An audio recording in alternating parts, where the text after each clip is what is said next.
In the winter of 1854, 3 nurses vanished from Raven Hill Hospital in Blackwood, Maryland, and despite extensive searches, no trace of them was ever found. The local authorities blamed illness, family emergencies, even the brutal snowstorms that isolated the town for weeks. But the truth behind their disappearance was far more disturbing. What the hospital board desperately tried to conceal for over a century was this: every one of those missing women had attended the same patient, a young woman named Sarah Blackwell, whose surgery would become the darkest secret in Maryland's medical history. Before we jump back in, tell us where you're tuning in from, and if this story touches you, make sure you're subscribed, because tomorrow, I've saved something extra special for you. Now let me take you back to that bitter winter when the screams from Operating Theater 3 would forever change Raven Hill Hospital.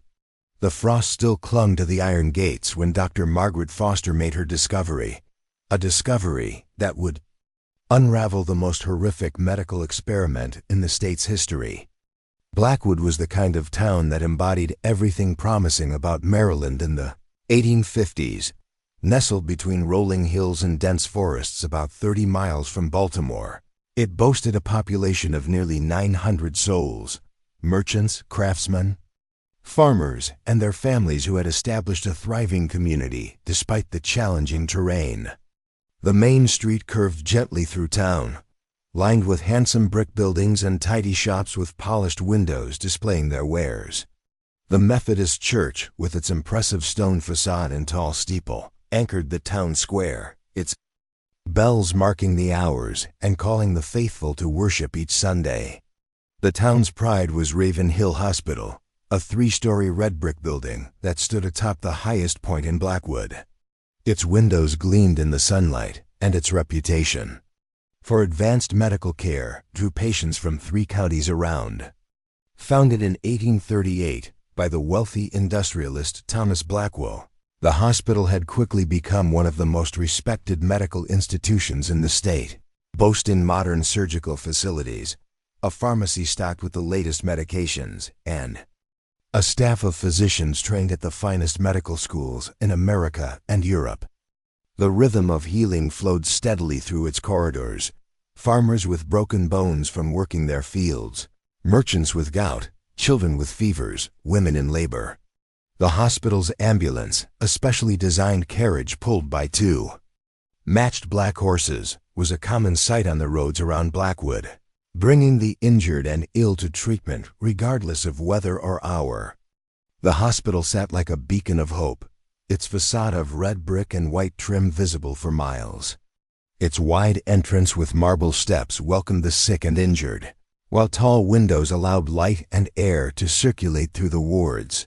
The building itself was designed in the latest style, with high ceilings to prevent the spread of miasmas and separate wards for different conditions.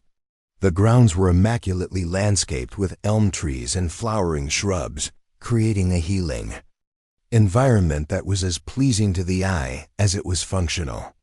Inside, Raven Hill Hospital was a marvel of modern medical science. The operating theaters with their tiered seating allowed medical students to observe procedures. The pharmacy contained hundreds of remedies arranged in gleaming glass bottles.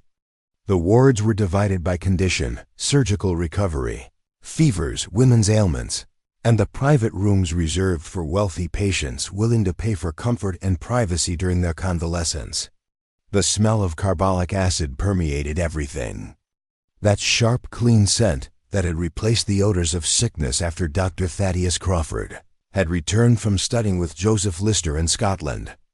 The sound of measured footsteps echoed through the corridors as nurses in crisp uniforms moved efficiently from patient to patient, changing dressings, administering medications, and recording temperatures and pulses in leather-bound journals. Dr. Edmund Blackwell, grandson of the founder and chief surgeon at the age of 45, had inherited both the hospital and his grandfather's vision of advancing medical knowledge. Standing 6 feet tall with steel-gray eyes and hands that could perform the most delicate procedures with unwavering precision, Dr. Blackwell commanded respect from everyone in Blackwood. His research on surgical techniques had been published in medical journals as far away as London and Paris, and ambitious young doctors competed fiercely for positions under his tutelage. Where his grandfather had been known for compassion and charity, often treating the poorest patients without charge, Edmund Blackwell was known for his brilliance and his unwavering dedication to scientific advancement.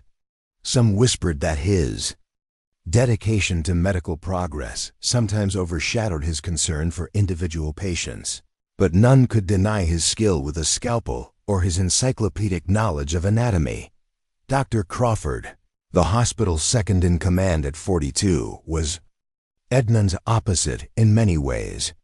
Where Edmund was tall and commanding, Thaddeus Crawford was of medium height with a slight stoop from years, bent over microscopes. His brown eyes were kind behind wire-rimmed spectacles, and his bedside manner was legendary throughout the county. Patients who feared Dr. Blackwell's cold efficiency found comfort in Dr. Crawford's gentle voice and reassuring touch. Crawford had studied the latest antiseptic techniques in Europe and had transformed Raven Hill's approach to infection. The hospital's mortality rates had plummeted under his protocols of hand washing, instrument sterilization, and wound cleaning. Yet for all his modern thinking about germs and infection, Crawford maintained an old-fashioned view of the doctor-patient relationship. To him, healing was as much about trust and comfort as it was about medicine and surgery. The nursing staff was led by head nurse Victoria Pierce, a formidable woman of 50 who had trained at Bellevue Hospital in New York before bringing her expertise to Blackwood. Her gray hair was always perfectly arranged beneath her cap, her uniform spotless, her voice firm but never harsh. She ran the nursing staff with military precision, expecting excellence but also protecting her nurses from the sometimes unreasonable demands of physicians or difficult patients. Preparing and narrating this story took us a lot of time, so if you are enjoying it, subscribe to our channel. It means a lot to us. Now back to the story. Under Nurse Pierce were 15 staff nurses, most local women who had trained under her exacting standards. Among them were the 3 who would later vanish: Catherine Miller, Elizabeth Hargrove, and Rebecca Turner. Catherine was 26, the daughter of a local minister, known for her calm demeanor and steady hands. Elizabeth, 24, came from a farming family outside town and was particularly skilled with children, able to coax even the most frightened youngster into taking bitter medicine. Rebecca, at 28, was the most experienced of the 3, having worked previously at a hospital in Baltimore before returning to her hometown of Blackwood. The rhythm of the hospital followed the seasons. Winter brought frostbite, pneumonia, and injuries from ice and snow. Spring saw an increase in farming accidents as work resumed in the fields. Summer brought fevers, especially among children. And autumn was the season of surgeries, scheduled before winter's isolation made travel to the hospital difficult for those living in outlying areas. The winter of 1854 had begun early and harshly in Blackwood. By mid-November, snow already blanketed the town, and the temperature had plunged well below freezing. The hospital's coal furnaces worked day and night to keep the wards warm, and extra blankets were distributed to patients. Ice formed patterns like delicate ferns on the hospital's windows, and the night nurses wore wool shawls over their uniforms as they made their rounds. Despite the weather, the hospital had been busier than ever. An outbreak of influenza had filled the fever ward, and the surgical schedule was packed with procedures that could no longer wait. Dr. Blackwell performed 3 major operations daily, working with efficiency that bordered on coldness. Dr. Crawford split his time between the fever ward and his laboratory, where he was conducting experiments on the effectiveness of various disinfectants. It was on the evening of November 28th when Sarah Blackwell was brought to Raven Hill Hospital. The irony of her sharing the surgeon's surname was noted by the admitting nurse, though no relation existed between the poor farm girl and the wealthy physician. Sarah was 19, the daughter of tenant farmers who worked land 10 miles outside Blackwood. She had been found unconscious in the family's barn, her skin burning with fever, her abdomen swollen and tender. Her parents, Jacob and Mary Blackwell, had bundled her into their wagon and made the treacherous journey through snowdrifts to reach the hospital.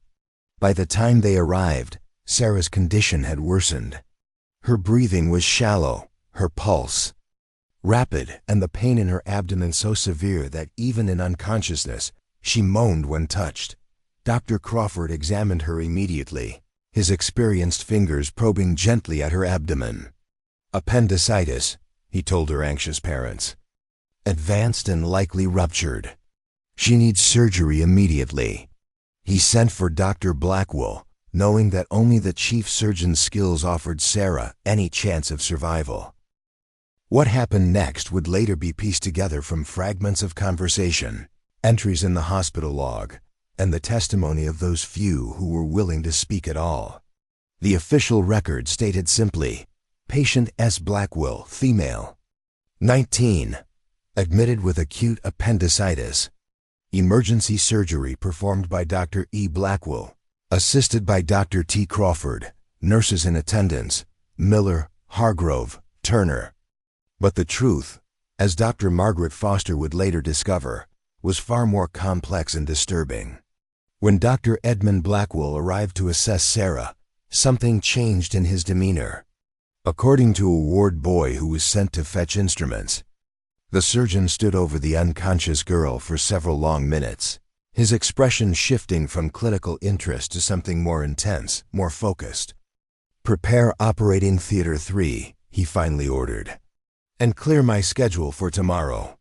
This will be a lengthy procedure." When Dr. Crawford began to protest that the girl needed immediate surgery, not a scheduled procedure, Blackwell silenced him with a look. "We'll operate tonight, Thaddeus, but I'll need time afterward. This case presents unique opportunities."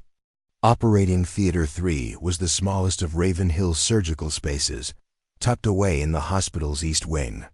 Unlike the main theaters with their tiered seating for observers, Theater 3 was private, used primarily for female patients when modesty was a concern, or for procedures that Dr. Blackwell deemed too experimental for general observation. Sarah was transferred there at midnight.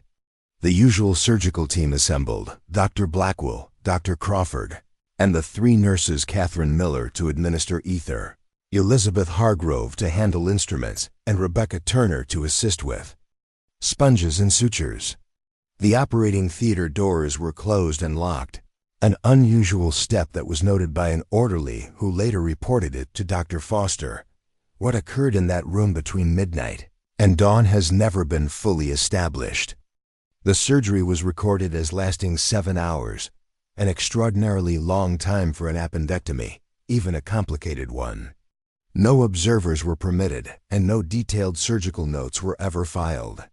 What is known is that at approximately 7:00 a.m. on November 29th, Dr. Blackwell emerged from Operating Theater 3 alone.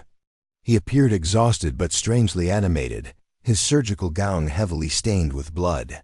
He ordered Sarah to be moved to a private room in the locked ward, a section of the hospital normally reserved for violent or infectious patients.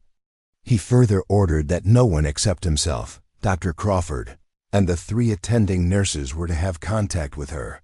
Dr. Crawford did not emerge from the theater until nearly noon. According to multiple witnesses, he appeared deeply disturbed, his face ashen and his hands trembling.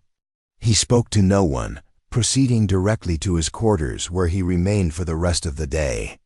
When he finally emerged for evening rounds, he refused to discuss the surgery or respond to questions about Sarah's condition. The 3 nurses remained with Sarah in shifts throughout that day and night.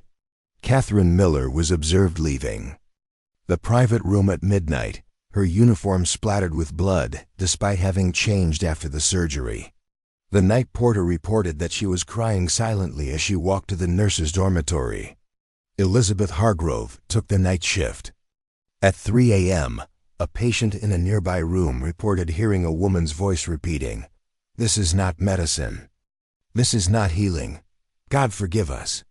When the morning staff arrived at 6 a.m., Elizabeth was not at her post, and Sarah was alone, sedated but restless, her body covered except for her abdomen, which bore not the single incision of an appendectomy, but multiple surgical wounds, carefully sutured and dressed.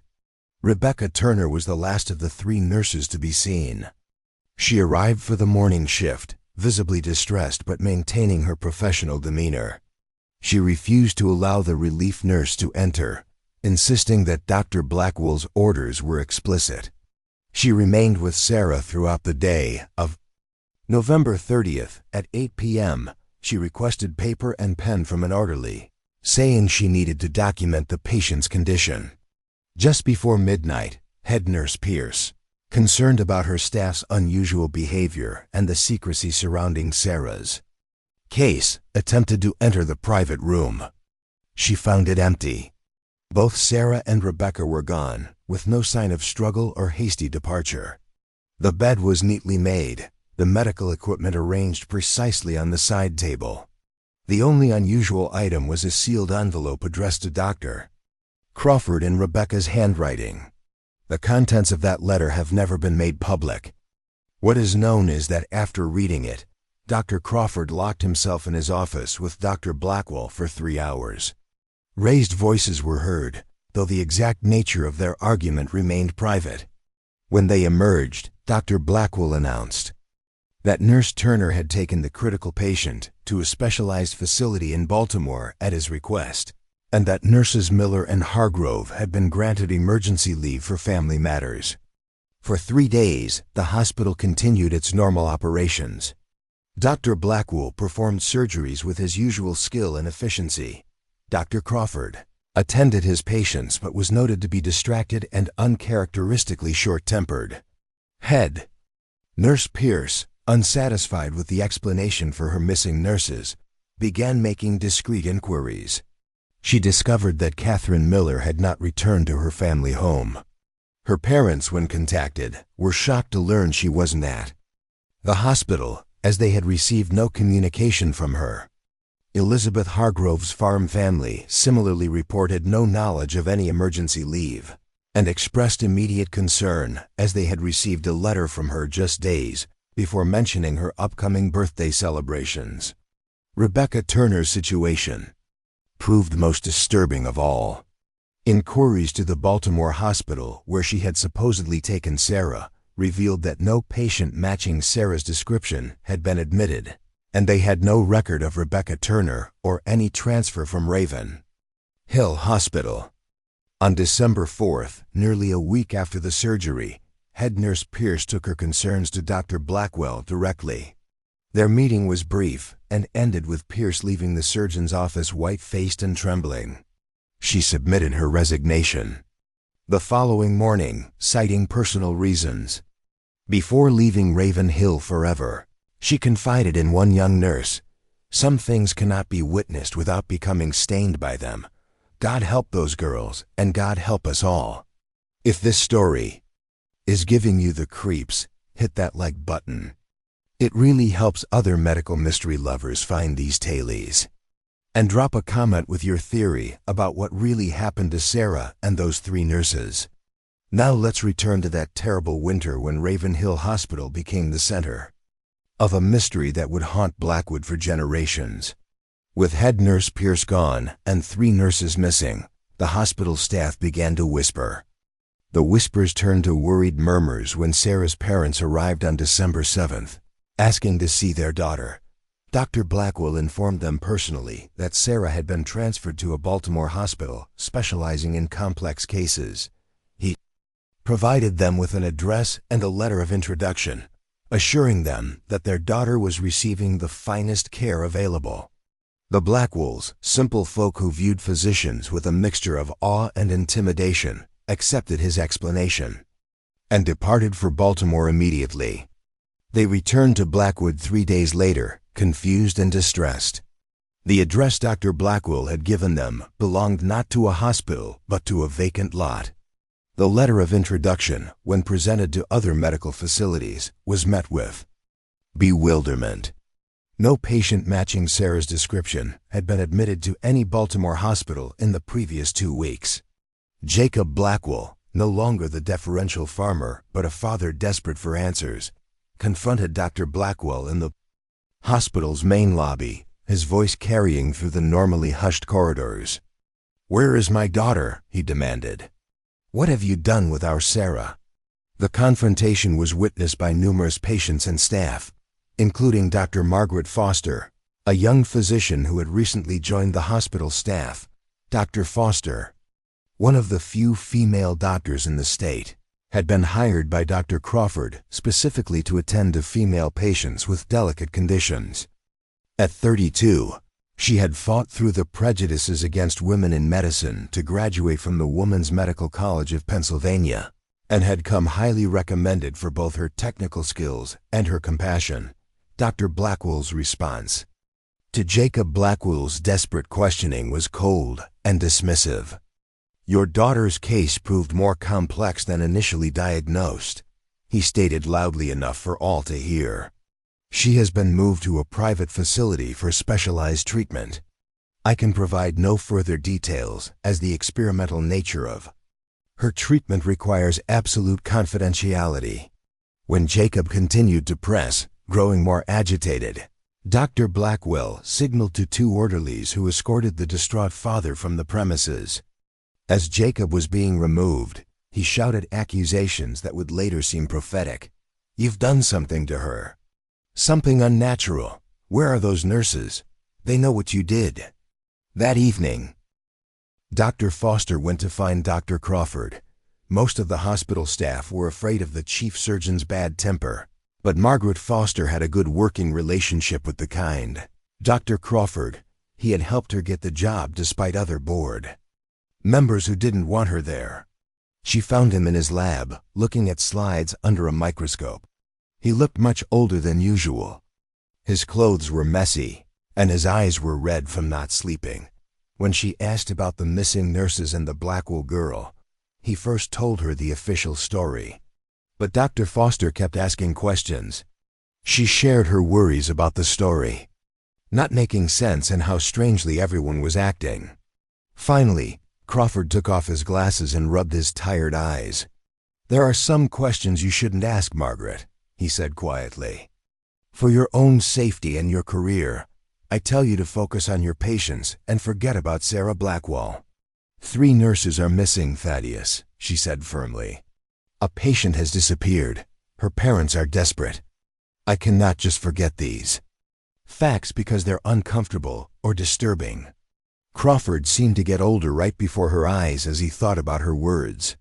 After a long silence, he said, "Operating room 3 has not been used since that night.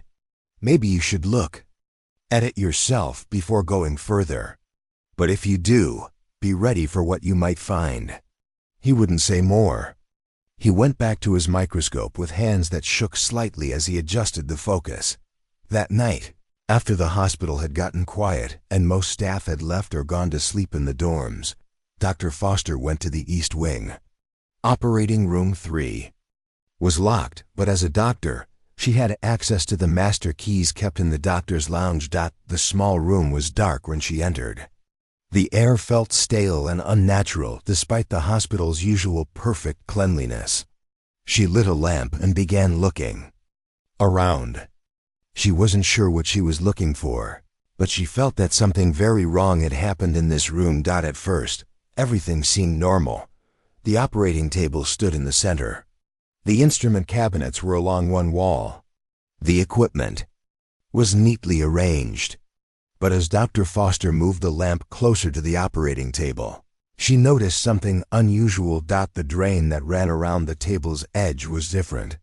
It was designed to catch blood during surgery, but it had been changed. It was deeper than normal, and instead of draining into the usual container, it connected to a metal pipe that went down through the floor.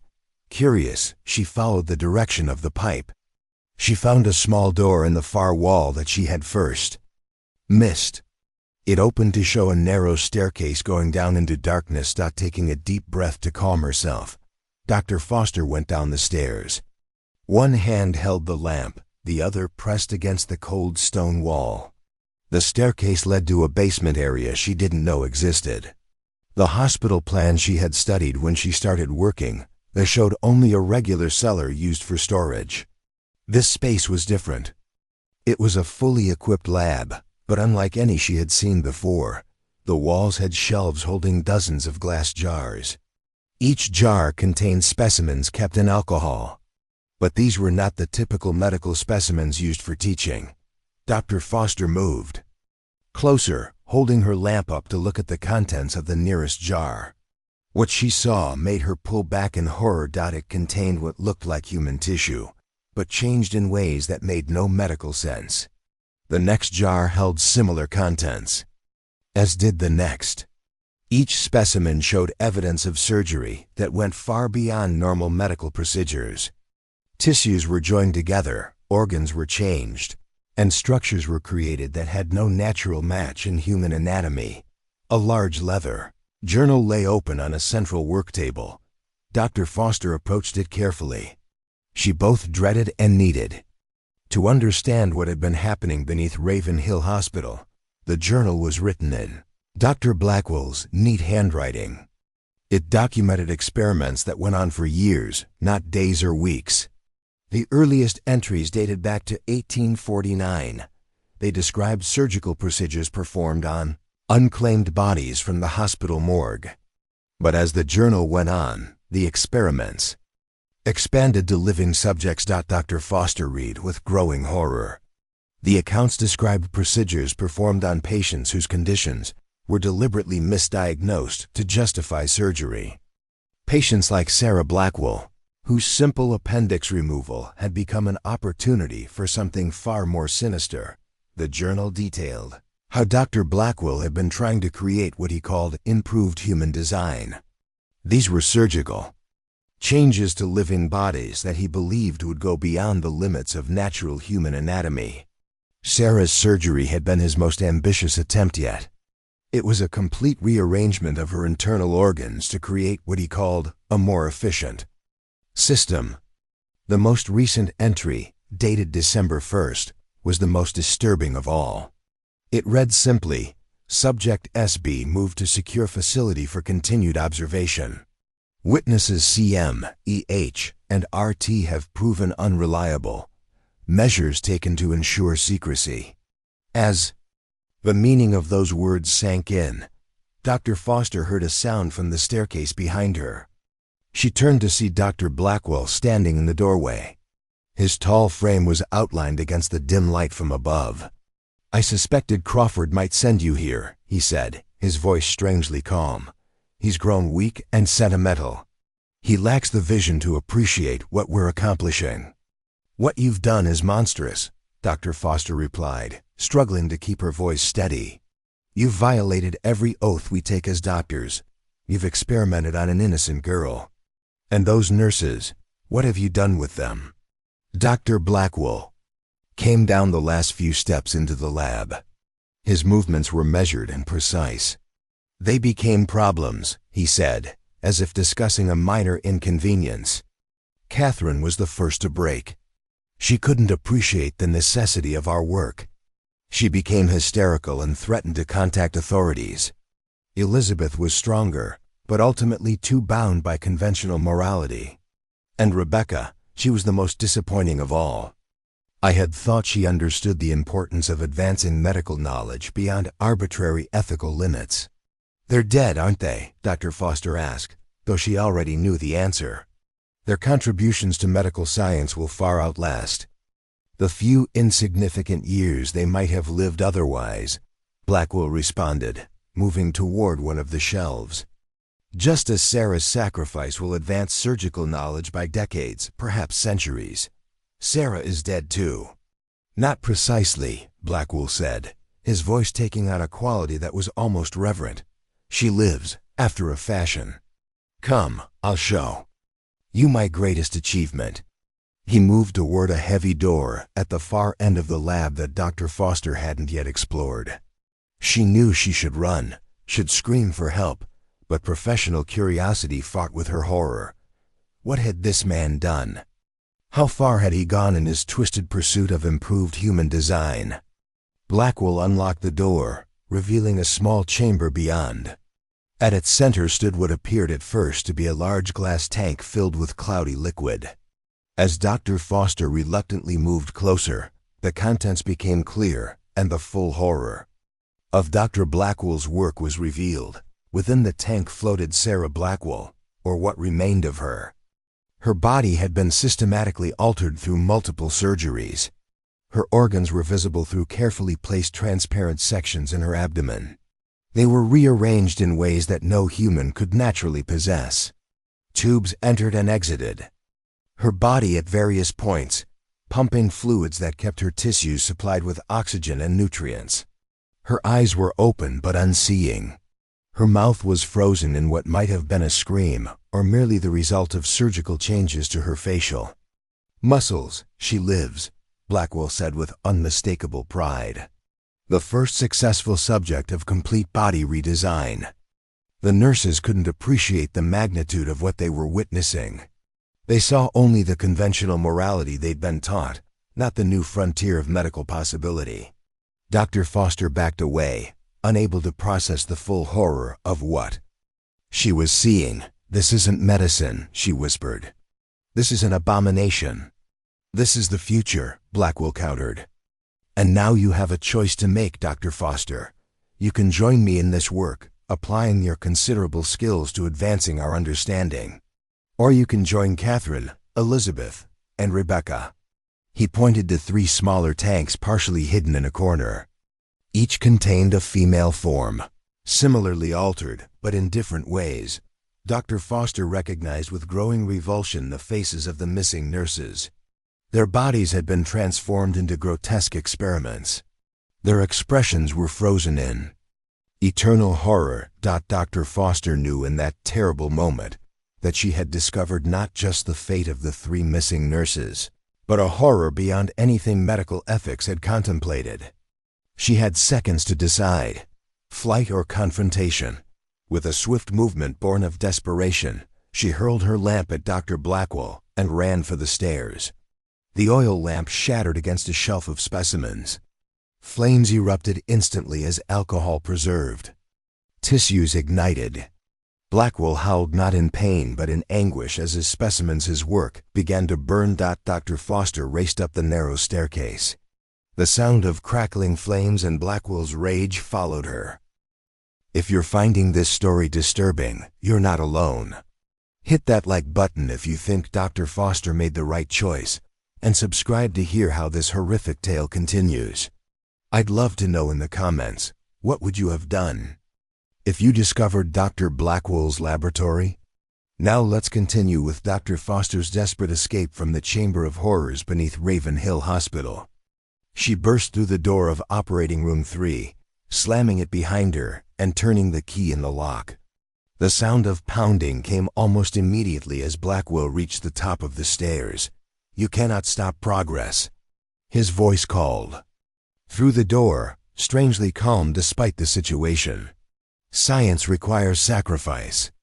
Dr. Foster ran through the dark corridors of the East Wing, her mind racing.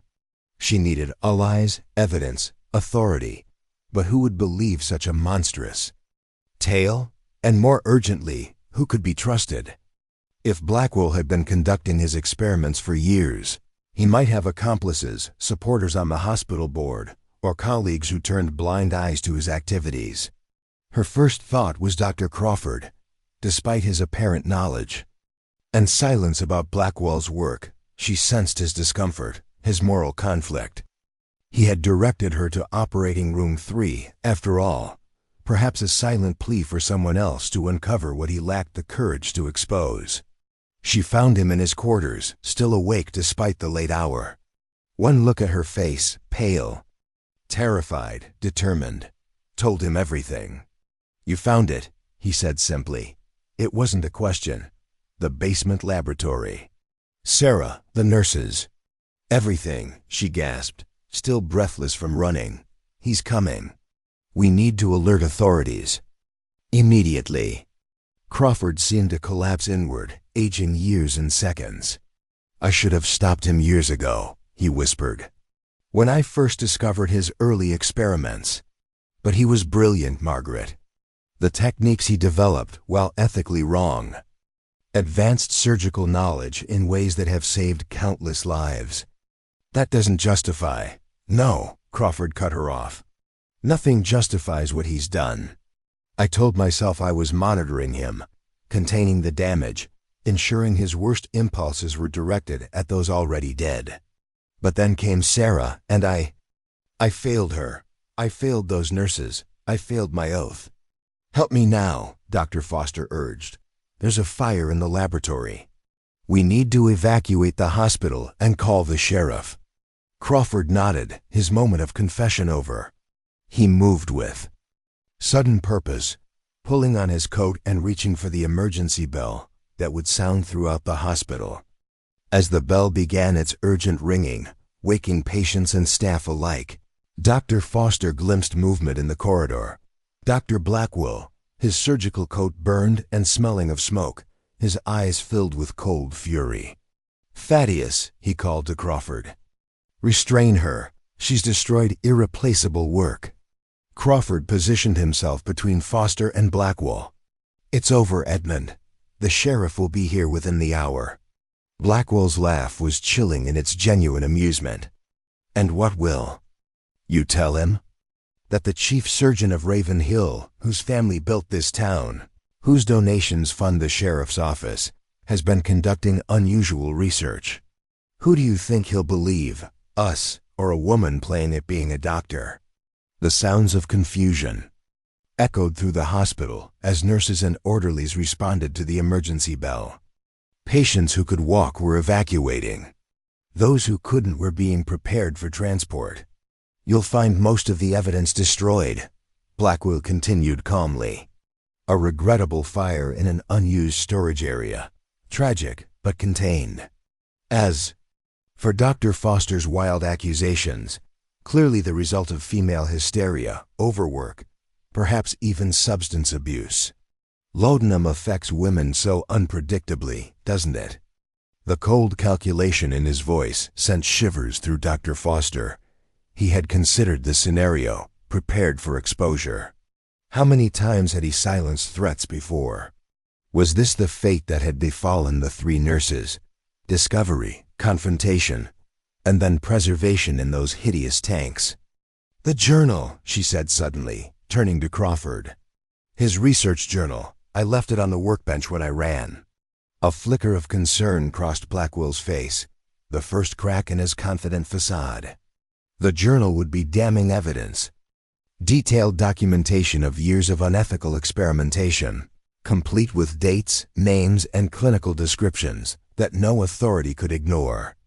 "The fire will have destroyed it," Blackwell said, but his voice held a note of uncertainty. "The workbench is stone," Crawford replied, his own confidence growing. "And the journal was leather-bound, fire-resistant." The standoff was broken by the arrival of head orderly James Wilson, a burly former soldier who had served the hospital for 15 years. "Doctors," he said urgently, "smoke's coming from the east wing. We've evacuated all patients to the courtyard." "A minor fire in a storage area," Blackwell said smoothly. "Nothing to concern yourself with. The night staff can handle it." Wilson hesitated, looking between the three physicians, sensing the tension. "With respect, Dr. Blackwell, protocol requires full evacuation until the fire brigade determines the building is safe." "Of course," Crawford interjected. "We'll join the evacuation immediately. Wilson, please escort Dr. Foster to the courtyard. Dr. Blackwell and I will check that no patients remain in the West Wing." Before Blackwell could object, Crawford had taken his arm in a collegial but firm grip, steering him away from Foster and Wilson. As they turned the corner, Crawford glanced back at Foster with a meaningful look. "Get the journal," was his silent message. Wilson led Dr. Foster toward the main staircase, but as soon as they were out of sight, she stopped. "James," she said urgently, "I need your help. There's evidence of terrible wrongdoing in a hidden laboratory beneath Operating Room 3. We need to retrieve it before the fire destroys everything." Wilson's weathered face showed surprise but not disbelief. "I've worked here long enough to know when something's not right," he said grimly. The missing nurses were good women. And that Blackwell girl, something wasn't proper about that whole business. Together, they made their way back to the East Wing, now hazy with smoke. The fire had spread from the basement laboratory to the ground floor, flames visible through the crack beneath the door of Operating Room 3. "We need to find another way in," Dr. Foster said, coughing as smoke filled the corridor. "The main entrance is blocked," Wilson nodded. "There's a service access for maintenance. This way." He led her to a narrow door, partially hidden behind a linen cabinet. It opened to reveal a tight passage used by maintenance staff to access plumbing and electrical systems throughout the hospital. "These old hospitals have more secret passages than medieval castles," Wilson explained as they navigated the cramped space. "Built for practical purposes, but convenient for all sorts of activities nobody's supposed to see." The implication hung in the air between them. Had Wilson suspected something amiss at Raven Hill before tonight? Had others? How many had glimpsed fragments of Blackwell's activities, but dismissed them, rationalized them, or simply looked away? The maintenance passage brought them to the hospital's basement level. Smoke was thicker here, billowing from the direction of Blackwell's hidden laboratory. The heat was intense, but not yet unbearable. "We need to be quick," Wilson warned. "This whole wing could go up." They found a secondary entrance to the laboratory, a heavy metal door partially hidden behind storage shelving. It was locked, but Wilson produced a ring of service keys. "Maintenance needs access everywhere," he explained, finding the right key after 2 attempts. The laboratory was filled with smoke, the far side engulfed in flames that consumed the specimen shelves. The glass tanks that had held Sarah and the nurses had shattered in the heat, their contents mercifully obscured by smoke and fire. But the central stone workbench remained relatively untouched, protected by its position and material. Dr. Foster rushed forward, pulling her dress over her nose and mouth. The leather journal lay where she had left it, its edges scorched but its contents intact. She grabbed it and a stack of loose papers beside it. Diagrams, letters, additional documentation of Blackwell's work. "We need to go," Wilson shouted over the roar of the flames. "The ceiling won't hold much longer." They retreated through the service passage, emerging into the hospital's main basement, just as a thunderous crash indicated the laboratory ceiling had collapsed. They made their way outside to find the hospital courtyard in chaos. Patients huddled on benches or lay on stretchers, attended by nurses. Hospital staff worked to account for everyone while the town's volunteer fire brigade battled the blaze. In the East Wing, Sheriff Thomas Harlow had arrived with deputies, establishing order and taking initial reports. Up next, you've got 2 more standout stories right on your screen. If this one hit the mark, you won't want to pass these up.